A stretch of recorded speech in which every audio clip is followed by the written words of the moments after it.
Jumat. Mulai lah. Ya, jejak perjalanan sudah sampai di sini, ketemu Pak Su, Pak Gatot, Mas Har, Mas Ribut. Iki lama ya pendatang baru dia. Mas Johan. Oke. Sini, Wit. Oke. Jerangkong senior. Jerangkong senior. Kalau bicara masalah jerangkong itu berani tempatnya. Iya lah. Jerangkong itu istilah. Jerangkong istilah. Nambah kopek, kowe gombel ya kan. Anggere susune molor-molor. Jerangkong itu tempatnya di mana? Jerangkong itu Kalau di Banyuwangi banyak. Tempatnya di mana? Banyak di kafe, banyak warung kopi banyak. kadang jerangkong itu Makin seru aja. iya, pelarian kadung genderuwo menetap. Tapi kan bisa dicari kalau banyak. Ya tergantung mereka yang gue menyak. Menyenyam fokus menyan Cino itu. Karena jenenge jerangkong. Ini cucunya jerangkong.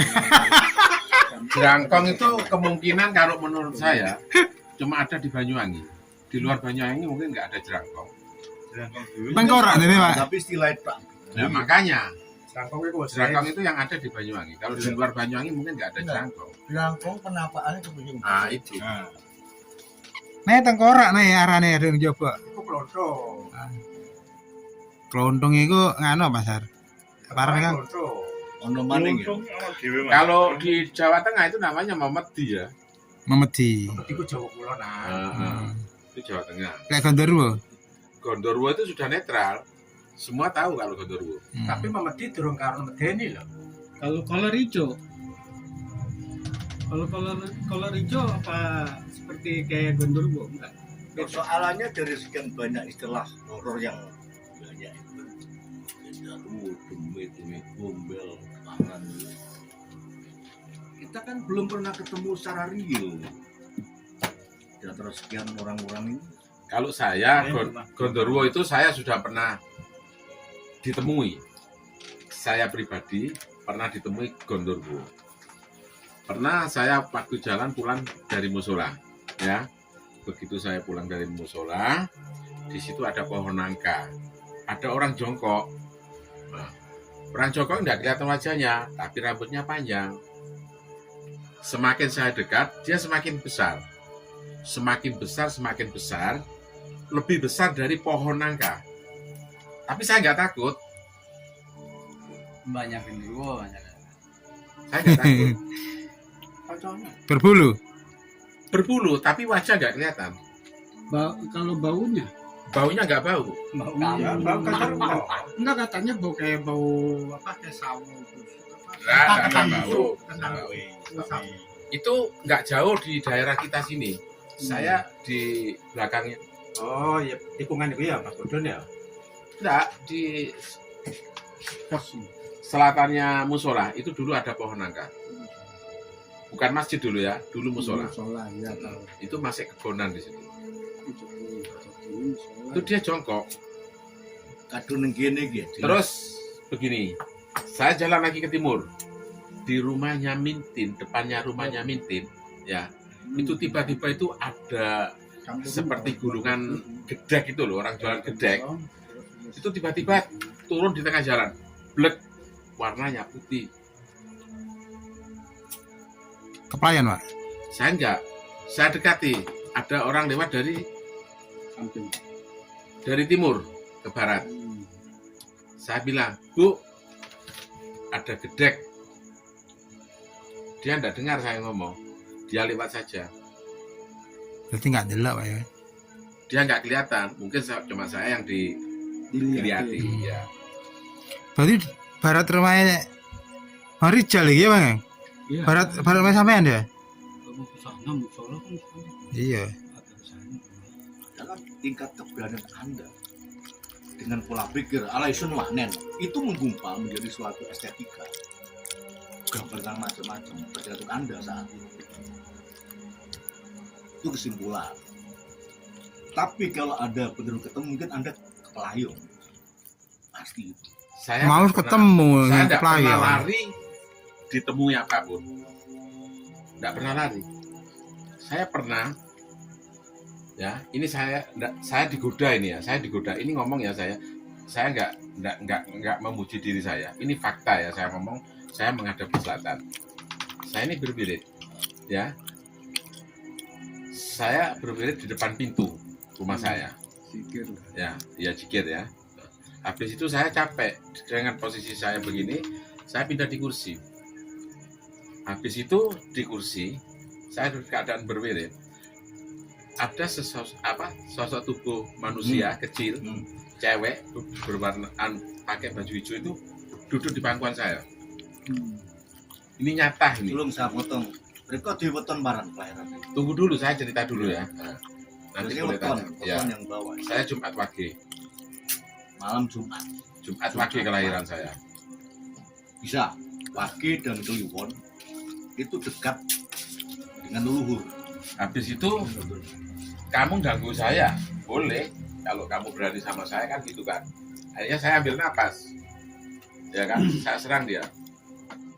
Saya serang, dia pindah. Saya punya petit toh di meja. Dia lari di situ. Si cewek perempuan tadi ini baju hijau, di tip itu dia jadi kepala. Kepala kok enggak ada badannya. Kepalanya akhirnya lupa jadi macam-macam kepala. Tapi wajah kelihatan. Mukanya itu jadi tengkorak, jadi apa gitu, malah-malik. Oh. Nah, ini nyata ya, saya ngomong ini. Habis itu saya serang dengan kemampuan saya, set ambil napas, buat hilang itu. Terus dia nggak berani ganggu lagi, saya lanjutkan, saya berdiri. Nah, Boleh. Seperti itulah. Potong dikit. Saya pernah kejadian cuma di rumah mertua sendiri. Ya, waktu saya lagi di Surabaya, cuman istri saya ngasih tahu kalau anak saya ini melihat yang paling pertama nih Yusuf, masih kecil dia 2 kali turut-turut genderuwo ini. Nah, akhirnya kok mengganggu. Nah, saya datang, saya kesel, saya tantang itu, beneran asli saya tantang. Kalau memang dia kamu ini memang usil orang, maksudnya makhluk ini, tongolin. Saya beranikan diri karena ganggu anak saya. Gitu. Besoknya nggak nongol lagi. Itu ya kita di luar nalar kita kayak gitu ya. Itu kejadian. Nah terakhir dia mau menunjukin cuman pindah ke Sawo. Auranya nggak enak. Saya pikirin, saya penasaran udah. Saking mangkalnya, pindah lagi di belakangnya tembok di rumahnya. Sekarang ditempatin Pak Yanto ya. Iya. Nah Pak Yanto itu ada konser sakno di situ. Bau nyengat banget masalah. Itu saya sama tempel dan ngeliatin loh. Ya tampar di ini. Tapi kenyataannya Pak Mamat kalau kronologi di rumah ini ya anaknya itu ya Pak Syukur bukan ya pernah perempuan itu katanya yang penunggu yang memang termasuk raja ini ambilin salah satu anak buahnya lah ya kayak pocong duduk bukan pocong sih dibilang kuntilanak perempuan gitu duduk udah katanya tua saya nggak ganggu kamu jangan ganggu saya itu mungkin pergi tua memang berani Posisi di rumah sampean ya. iya itu nyata Ya rumah sampean gede kayak ngono, aku ya wedi nek liwat kono. ya enggak tapi kalau sekarang sih enggak alhamdulillah enggak ya insya Allah enggak ada lah gini, baik. Sirkulasi udara itu pasti terjadi ya itu membentuk sama kayak ya enak. ini Antara lain juga kita melihat ke sisi lain. Lain bisnis lah ya. iya Di Banyuwangi itu kita tahu nama tumbal. Tumbal dalam pengertian pengusaha, tumbal logiki, pendem, bukan itu persoalan. Nanti kita tumbal bukan itu persoalan. ibarat bahasa mahal Ya, tombal ya, di Banyuwangi itu gini. kalau mungkin di sini wilayah Banyuwangi itu kan luas. Rata-rata perkampungan itu upek-upekan no, manggon tukang kayu, kelembot, sawahnya tuh di sana Argo Pulo ke utara. Masing-masing orang itu minim punya 20 hektar.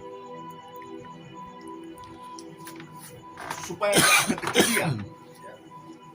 Nah, rata-rata mereka pakai tumbal. Tumbal itu pasangan. Dipasangin. Ada yang kayak harimau. Jadi Kayak sesajen lah ya.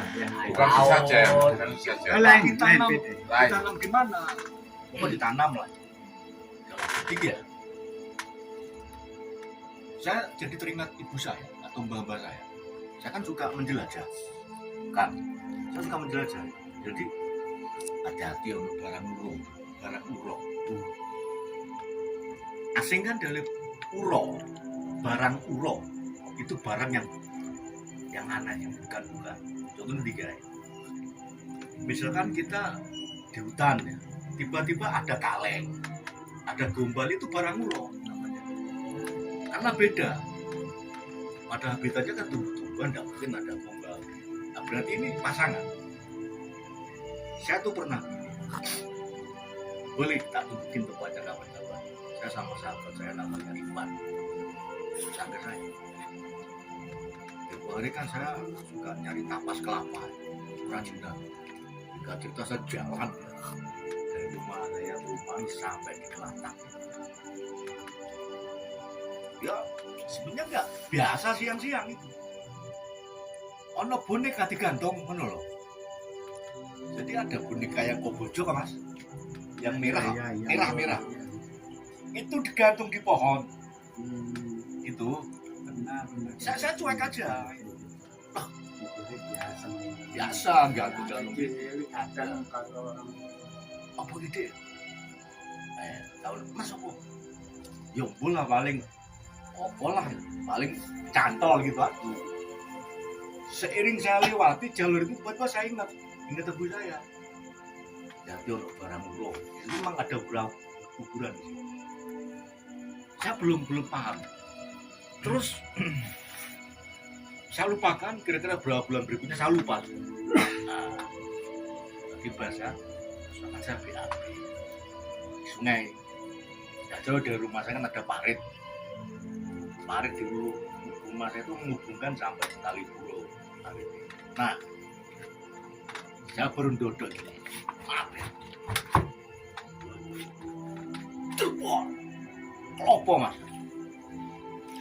persis ala, saya kaget kan. Di depan saya itu ada itu. tapi kelapanya itu yang jatuh. Complong apa? Kenapa? Maksudnya masih udah tua apa masih muda? Masih muda. Kalau kelapa agak tua, kalau musim hujan saya hafal. Iya. Musim hujan, kena panas, penyakit cebluk gitu. Iya. Kelapanya itu masih sehat. Mungkin saya udah mampus kena kelapa itu. Terus saya ingat loh, ono iku mas tiku. Ya, boneka itu. Gitu. Di tempat saya itu banyak penyamun. Nah, pisang gitu loh, kelapa. Kan saya, itu 2 kali saya. Iku wongi bisa metu kadung njuk witi digonan karibut. Saya tahu itu mungkin pasangan permanen. Oh sing wongi kadung melakukan iku muter-muter ning kono ben apa magi bisa metau dia. Oh, itu kan tergantung itu mana? Itu tunggal ada yang versi mau. lain. Nanti saya jelaskan. macam-macam versi. Itu namanya apa? Di paran itu. Harus diwiriti. Itu wong jadi bingung ada istilahnya. Jadi soal tumbal tadi. Berikutnya isu lali lali ke tempat itu lagi. Saya kan biasanya kalau BAP di sungai ini belarak malah tepuk. Di sebelah saya alak. Sampai sekarang saya enggak pernah sana. Berarti persis sebelah saya kelapa. Jadi saya ingat itu. Jadi tumbal-tumbal permanen di Argo Pulo masih banyak. Itu banyak saya dan kawan-kawan. Mas, sekali mono lei. Siapa maksudnya? Mungkin segala macam. Angker nunggu. Siang saja itu berikon nunggu. Nah, ada pun yang jare Mas Agus mau soal iso metu mau. Orang itu kalau mencuri, bu mangga, bu apa, bingung menurut dia lah. Nyangkut leluhur. Iya. Ya aman, padinya nggak sampai tikus. Dan pasti ono barang-barang murah yang mau. Itu, wong kayak sup jebuar, wah gitu pasti ada itu. Seperti itu. Apa ada faktor memang ada yang diri biar padinya rusak. Ini tradisi Bang Rizal. Dan dia memainkan itu peninggalan ya mungkin ya, seperti itu. Di atasnya lah. Seperti itu. Berarti kan tempat kita Banyuwangi tidak lepas dari itu. Ya sebetulnya barang gituan itu kan dia dunianya lain. Ya. Cuma dia bisa menampakkan ke manusia itu dia punya tingkatan. Dia bisa menampakkan ke manusia. Berarti dia itu punya peningkatan yang lebih dari siapa yang ditemui, manusia siapa. Karena setiap manusia ini kemampuannya nggak sama. Nggak benar kata Pak Ade ini, Pak Muhammad. Dia punya kekuatan yang memang bisa sampai ke situ dan ada sap-sapannya dia jenis dia pangkatnya seperti ini dia sampai menunjukkan ke tempat manusia. Nah itu di luar nalar kayak pribadi saya gitu. Begitu. Pada dasarnya intinya seperti itu. Cuman makhluk-makhluk halus memang kalau tanpa kita sadarin kita punya gesekan, artinya bukan gesekan sih, hangat badannya. Ini ada nih, ada. Padahal kita sendiri belum tahu bahwa saya ini punya kelebihan atau apa saya tidak tahu. Walam itu maksudnya. Itu aja. Gimana Mas Har? Mas Har, boleh takut sama jin. Tak boleh takut sama perampok. Selalu Jin itu cuma satu dari api. yang tercipta dari api ya nah. Kita dari api ya.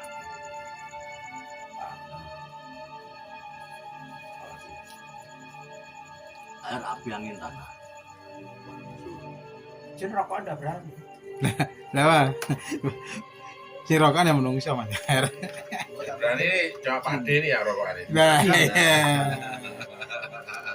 Kita bisa itu apa ya tiganya gini, kita capek dewekan. Saya sebenarnya penjelajah di sampai sekarang capek wis entek-entekan. Takut sama jin, tapi lari boleh ya. Boleh ya. Nggak apa-apa. Oh, enggak boleh. Nggak apa-apa lari. Kecapean kita Sambil rokok. itu Saya membentuk pernah takut ya masalah gituan ya. ya kayak nanti saya jelaskan nanti Anda masuk ke makalah saya ini. Iya, Pak. Bab itu. Ketemu atau tidak, ketakutan tidak. Misalnya Riko dewekan keliling gitu. Awalnya kita kan punya naluri, manusia itu punya naluri. Otak kiri, otak kanan, terus ada lagi sense of soul, sini Soul. otak ketiga. Kayak stigmata Ya, gitu. itu pertanyaan kita sering menggunakan otak kanan apa otak kiri kan? Tolong saya jabarkan dulu. Otak kanan kebahagiaan, rasa manis, rindu, dendam dan sebagainya otak kanan. Kan dengarkan musik, takut, lihat pemandangan itu otak kanan, estetika. Otak kiri memegang, menghitung, eksak realita itu otak kiri. Namanya eksak. Ya eksakta. Eksak, Pak. Real. Pertanyaan begini, setiap hari kita apa menggunakan otak kiri apa otak kanan? Saya kan musisi. Dalam keseimbangan saya pakai otak kanan, sense. Otak kiri saya membaca partitur. Terus diperintah oleh naluri saya, otomatis wis tangan bermain. Nah, sehingga saya bisa menyimpulkan begini. Manakala seseorang yang lupa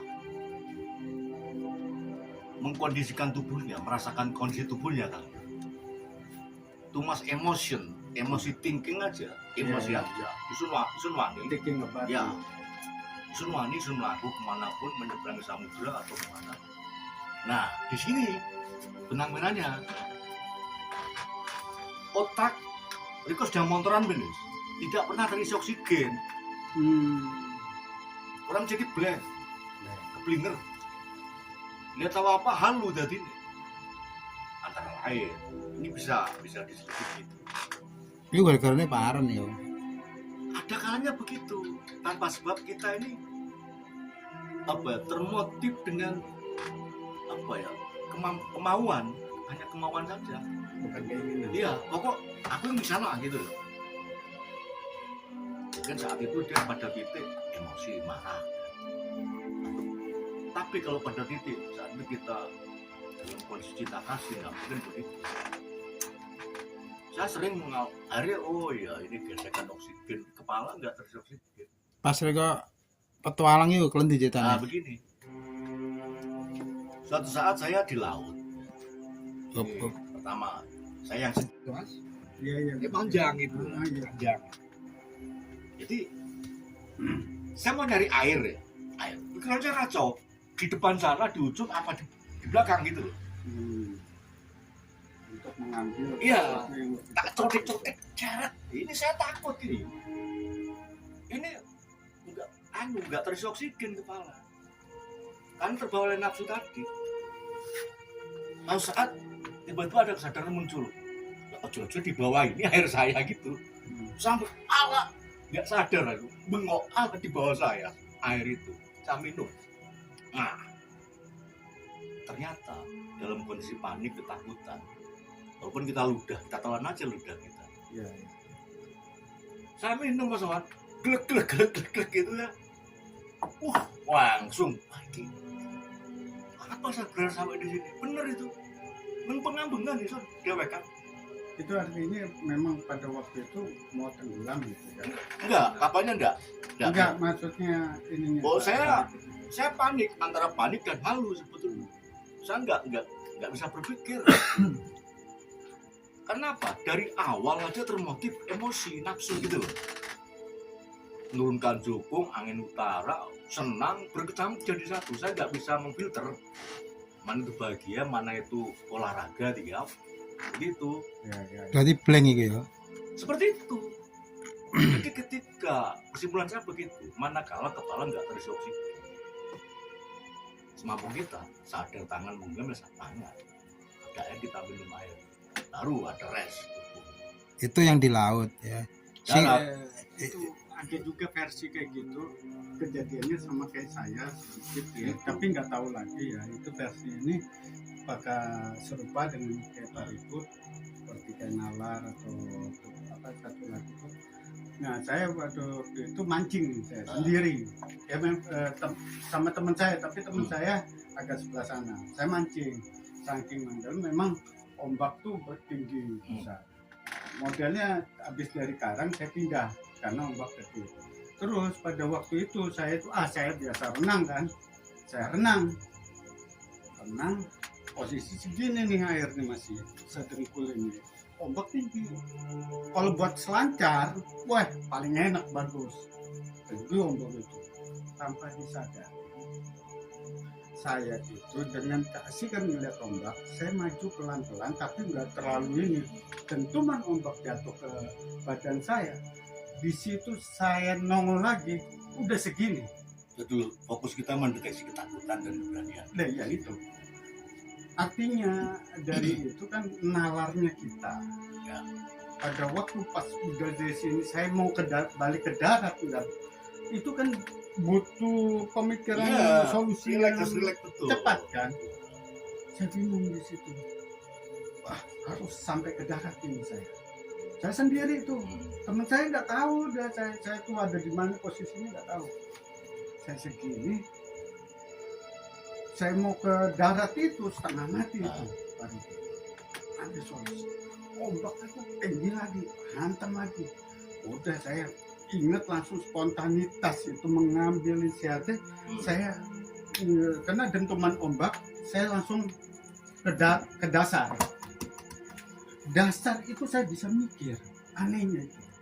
Seperti Tapi itu. tarik napas, udah narik napas saya langsung Kaki ke dasar. menendang kan, mendang baru. Iya, Ya, saya pernah gitu. Ya. tapi Harus gitu. untuk melewati ombak yang besarnya itu Pak Ribut, saya ngikuti ikan hiu. Weh, kok ada ikan hiu ini? Iya. Gimana? Artinya begini, Kan segini ombaknya. enggak tinggi. Ombaknya tinggi. Ada Sampai kira-kira posisi tiga- berapa meter hampir dari- 2,5 meter kalau dari atas kepala ya. Dari pantai berapa meter sampai? Ya mendadak itu. Saya tadinya cuma sedengkul, Mm-mm. terus saya jalan dikit. Nah, taunya ombak ini membawa kayak seperti arus narik gitu. Hmm. Bukan ditarik sama makhluk laut ya, bukan. Enggak, sampai selamatnya gimana itu? Selamatnya ya, itu saya mengambil dengan inisiatif pada waktu itu mengikuti cara ikan di posisi di bawah langsung dasar kayak ikan sapu-sapu Ya, itu jenis berarti muncul kesadaran hiu. gitu. Ya, ada kesadaran itu.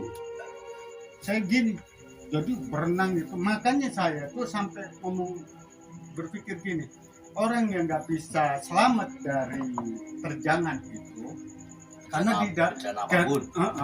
karena ombaknya kan pasir ini kan begini. Nah di situ ada lubang-lubang, lubang-lubang pasir itu jadi kayak lubang.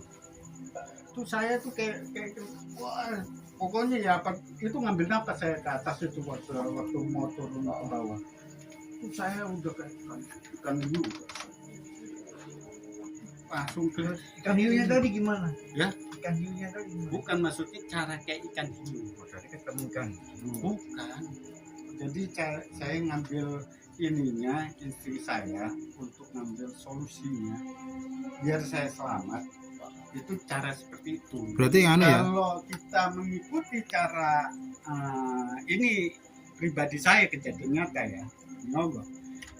Itu saya ambil itu kira-kira berapa meter itu jarak dari pantai darat sampai yang itu alhamdulillah sampai segini. Ombak pada posisi udah menganga gini lagi. Berarti anu ya, Iya, saya- di bawah itu air itu tenang ya? iya.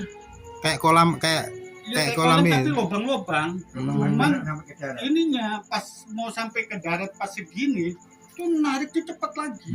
Kamu malingnya di mana waktu itu? Ya. Di daerah mana?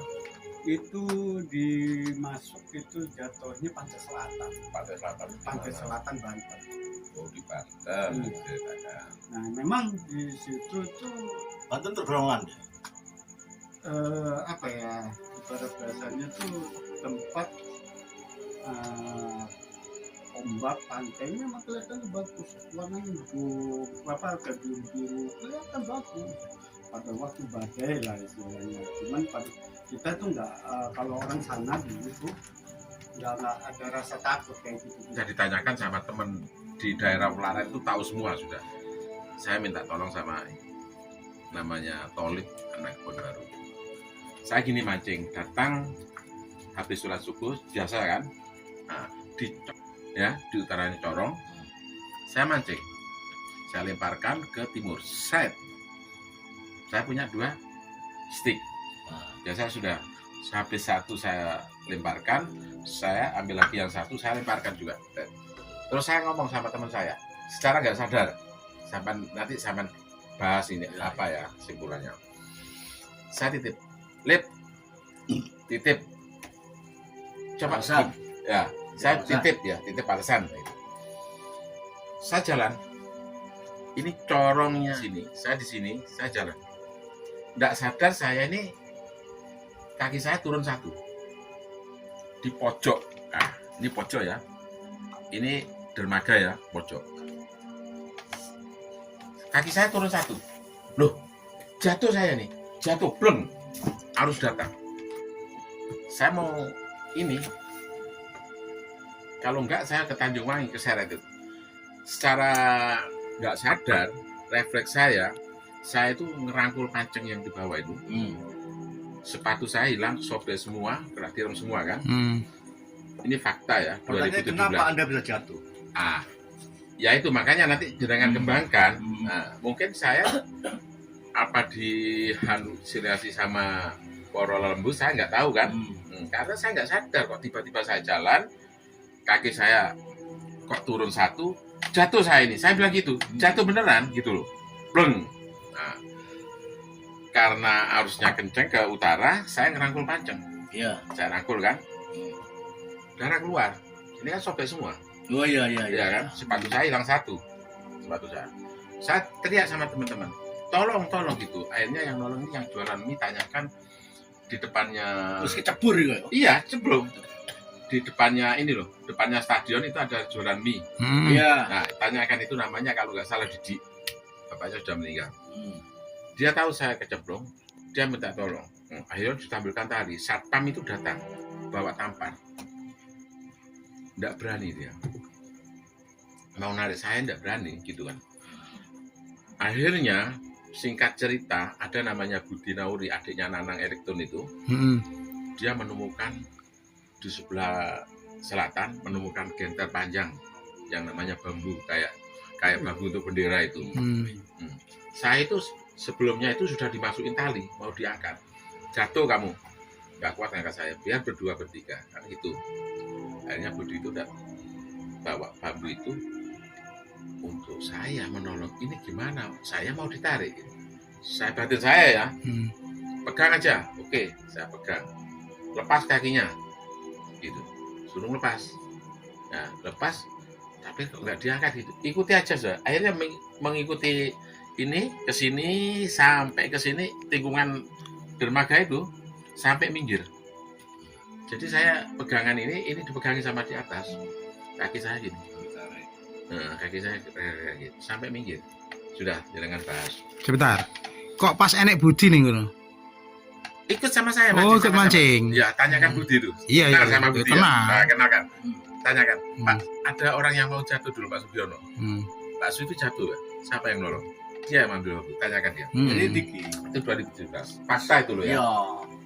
Kok Kan saya tiba-tiba jatuh. melangkahkan kaki dulu. Rono ya. Nah, terus saya sadar, tuh jatuh saya nih. Jatuh, kaki saya sudah turun dari dermaga 1, jatuh. Kok kenapa saya nggak tarik? Kan gitu. Ya kau, saya terkait dengan cerita saya tadi itu menyangkut oksigen. Kapan kita mengawali gitu? Kita jangan kemungkinan kan saya mengira aja kemungkinan. Anda udah terbebani dulu di sana. Lalu di situ ada hantu laut, ada pojok-pojok, kemungkinan. Ya, sehingga Anda lupa akan letak. Jadi menyangkut seperti cerita awal tadi saya itu. Terus saya cerita tadi sebetulnya sebagai pagar saja. Pagar untuk cerita-cerita selanjutnya. Jadi gimana? Ada kalanya seperti itu, ada kalanya. Kita ya di darat sama laut itu beda, Bang. Udaranya itu pergeserannya beda. Iya. Pernah ada kawan saya arkeolog, Mas Wan. Saya kan suka laut, juga suka darat itu. Dan Kang Riko termasuk kuat kan. Kuat apa nih gitu. Riko ada bermain di laut juga di darat. Saya gua sungai juga. Jalan kacau kecil-kecil sempat termasuk kita jalan-jalan. Sampai dulu itu udah terbiasa. Nah, kesimpulan saya tempat-tempat yang juga pojokan laut itu mau kan di darat. Tapi saya sadar ya waktu di bawah ya, saya itu kan mau nikahkan anak saya. Iya. Saya tuh ingat sama yang kuasa. Ya Allah, Ya bisa Jangan juga mati faktor dulu saya. hubungan saya ya, jangan mati dulu. hubungan batin. Saya mau menikahkan anak saya. Itu loh. Ya batin Anda itu kuat. Saya mau menikahkan anak saya. Jangan mati dulu saya, ya Allah. Nah, gitu. Anda harusnya bisa memanage lingkaran apa istilahnya kalau batin kekuatan kertak gitu. Jadi kau butuh bisa memanage itu. Ya bisa. Kapan saya melangkah dengan naluri saya? Kapan saya melangkah dengan fisik saya? Saya kembali ke cerita tadi. Kita dibanding rentan, memang rentan berhadapan dengan itu. Udah pasti. Lah, laut itu pasang surutnya ngalur ngidul, angin dan sebagainya. Pusaran di sadek dan satu. Jadi kita dapat uap air ya, Terus ini memang berpengaruh pada pernapasan.